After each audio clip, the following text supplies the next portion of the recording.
Motion number 3. The Honourable Christopher Finlinson. Mr Speaker, on behalf of the Honourable Simon Power, I move that pursuant to Section 131A of the Electoral Act 1993, a vacancy in the Northland electoral district having arisen in the period of 6 months prior to the date of the expiration of this Parliament, no writ be issued for the election of a Member of Parliament for that electoral district to supply the vacancy occasioned by the resignation of John McGregor Carter. Mr Speaker, the Honourable John Carter resigned his parliamentary seat on 17 July 2011, creating a vacancy in his Northland electorate seat. Section 131 of the Electoral Act 1993 provides that no writ shall be issued for a by-election if a general election is to be held within 6 months of the occurrence of the vacancy, and a resolution is passed by a majority of 75% of all the members of the House of Representatives to the effect that a writ is not to be issued to supply the vacancy. The question is that the motion be agreed to. The Honourable Trevor Mallard. Mr Speaker, the Labor Party is supporting this resolution. In fact, I think it's a matter of fact that if we weren't, it wouldn't have been moved and certainly would not be effective if it passed vis-a-vis Section 131 of the Electoral Act. I think it is appropriate. It's an unusual situation to be in to follow a member's valedictory, but I think that Hone Carter had one of those valedictories which was the type where many members of the House would have preferred him to go on a bit longer. It was entertaining, and Sir, I think it's probably like the member,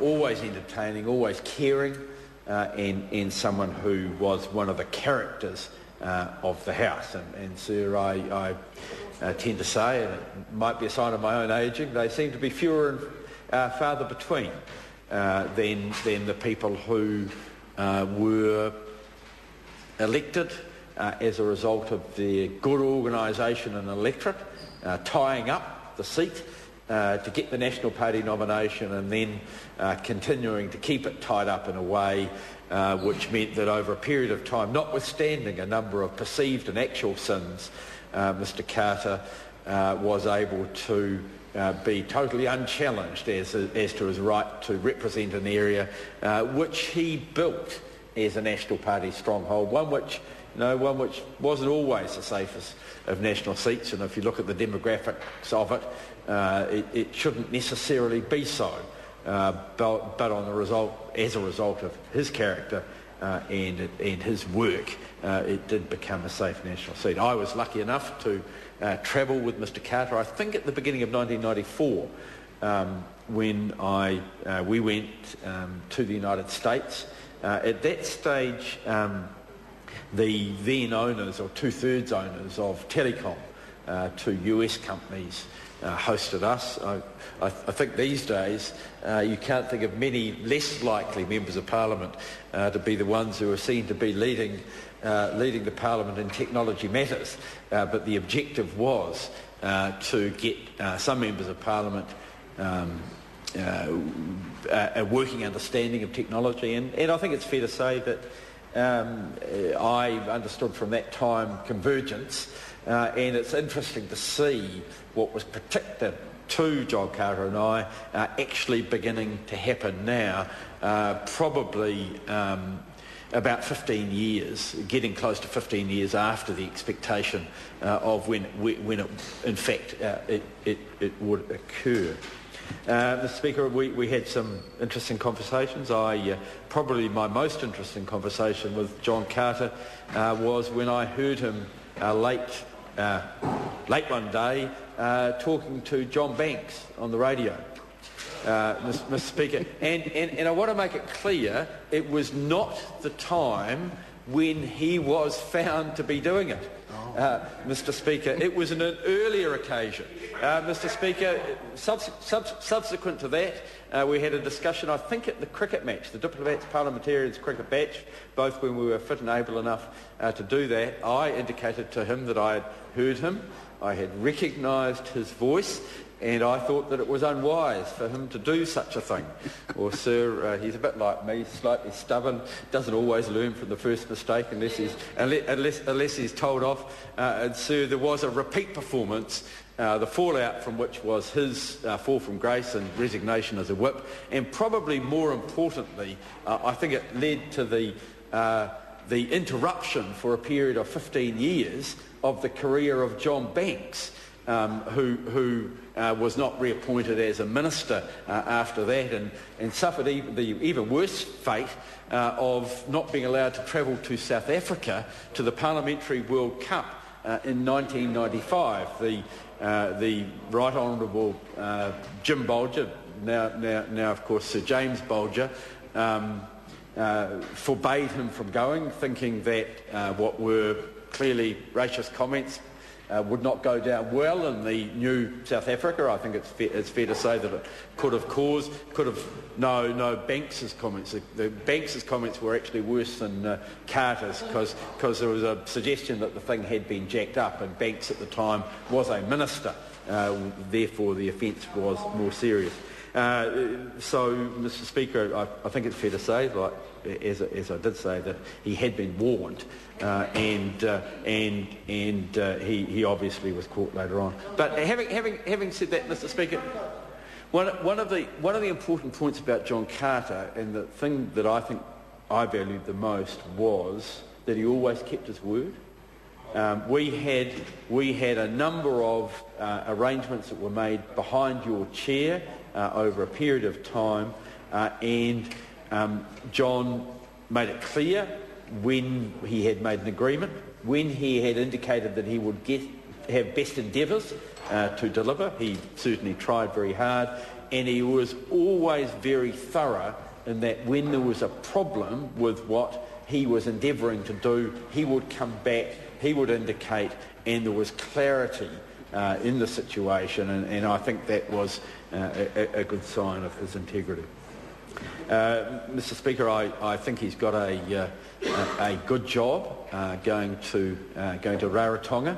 I think there is a bit of a practice, not normally for electorate MPs,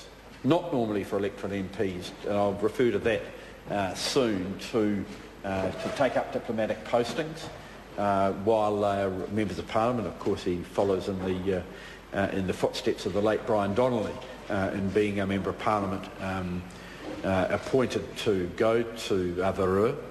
Mr. Speaker, and I think it's fair to say that there have been a number of us on occasions have indicated that such an approach would not be the worst possible thing. I had 5 words which I think 2 or 3 times said to Helen Clark while she was Prime Minister when I was in her bad books, and they were Port Vila, Hanoi, New York, and for some reason she didn't value my diplomatic skills in quite the way that led her to think that it might be better for me to be appointed a diplomat rather than continuing my endeavours in the House.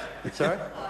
I've always respected her judgment. Mr. Speaker, under MMP, I'm going to signal that not now, and probably not even as part of the next review, but that at some stage it would be worth looking at having a system whereby we don't have to go to a by-election when we have this sort of arrangement, even if it is pre the 6 months.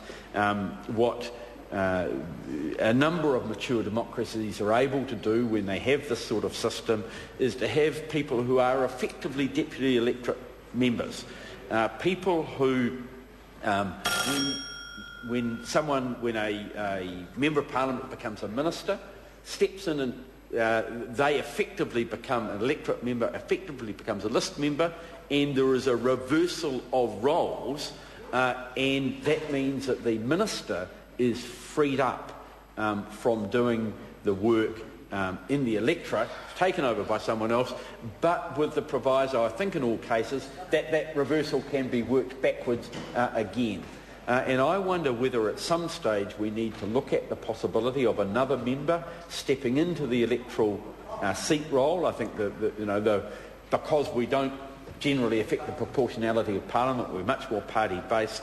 I think it is something that is worth looking at.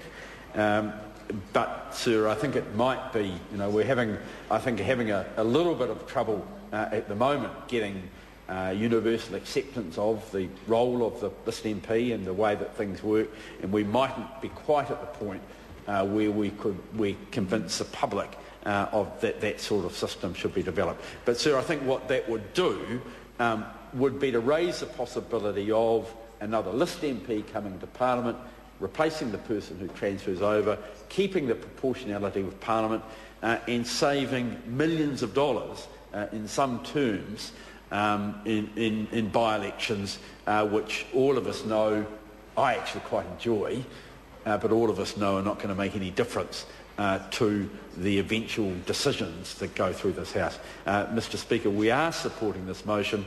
We wish John Carter well, but I hope that at some stage we don't have to pass similar things. The Honourable